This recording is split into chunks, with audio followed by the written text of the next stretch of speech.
हम real numbers की properties के टॉपिक को ही आगे बढ़ाएंगे और एडिशन के हिसाब से रियल नंबर्स की प्रॉपर्टीज को समझेंगे। आइए पहली प्रॉपर्टी देखते हैं। फर्ज कीजिए कि अदीला के पास बैग में 2 सेब हैं और वो 3 और सेब ले आती हैं, तो उनके पास कुल क्या चीज़ होगी?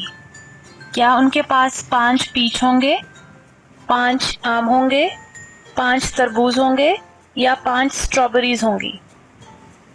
ऑफ कोर्स अगर वो सेब लेकर आई हैं तो सेबों को ऐड करने से उनके पास 5 सेब ही आएंगे।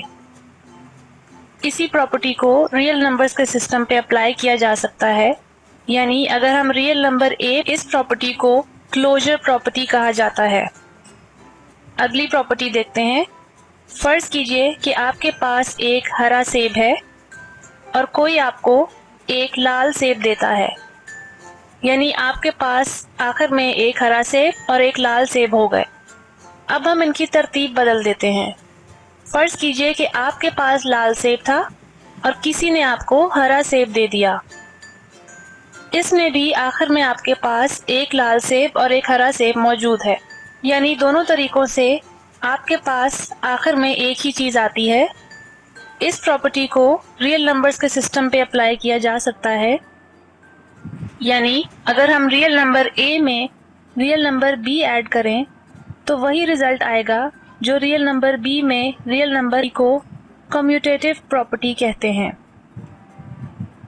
अगली प्रॉपर्टी देखते हैं। फर्ज कीजिए कि आपके पास सुबह 2 सेब थे, दोपहर में आपकी वालिदा ने आपको एक और सेब दे दिया और शाम में आपके वालिद ने आपको एक और सेब दे दिया।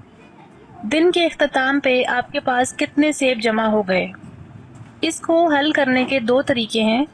पहले तरीके में हम सिंपल टाइम की तरतीब से चलते हैं और ऐड कर लेते हैं, यानी 2 + 1 + 1 = 4। दूसरा तरीका ये है कि हम ये देखें कि बाद में हमें कितने सेब मिले, यानी कितने सेबों का इजाफा हुआ, यानी 1 + 1 2, 2 सेबों का इजाफा किया गया। दोनों तरीकों से एक ही जवाब हासिल होता है और दोनों तरीके सही हैं। इस प्रॉपर्टी को रियल नंबर्स की ज़ुबान में कुछ इस तरह कह सकते हैं: a + b + c = a + b + c। इस प्रॉपर्टी का नाम एसोसिएटिव प्रॉपर्टी है, यानी जहां 2 से ज़्यादा नंबर्स ऐड हो रहे हों, हम इनको किसी भी तरतीब में ऐड कर सकते हैं, रिजल्ट एक ही आएगा। हम इनमें से किसी को भी पहले ऐड कर सकते हैं, रिजल्ट एक ही हासिल होगा। अगली प्रॉपर्टी देखते हैं। अगर रियल नंबर a में एक रियल नंबर b ऐड करने से रिजल्ट फिर भी a ही आता हो, तो इस केस में b a की एडिटिव आइडेंटिटी है, अपनी पहचान यानी अपनी आइडेंटिटी नहीं खोता और रिजल्ट वही आता है।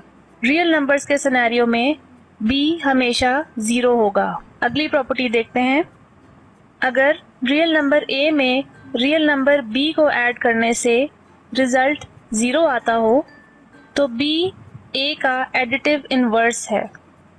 एडिटिव इन्वर्स एक कॉन्सेप्ट है जिसके मुताबिक अगर 2 नंबर्स को ऐड करने से रिजल्ट 0 आता हो तो वो नंबर्स एक दूसरे के एडिटिव इन्वर्स होते हैं। रियल नंबर्स के सिस्टम में b हमेशा a का नेगेटिव होगा, यानी अगर a 2 है तो b -2 होगा।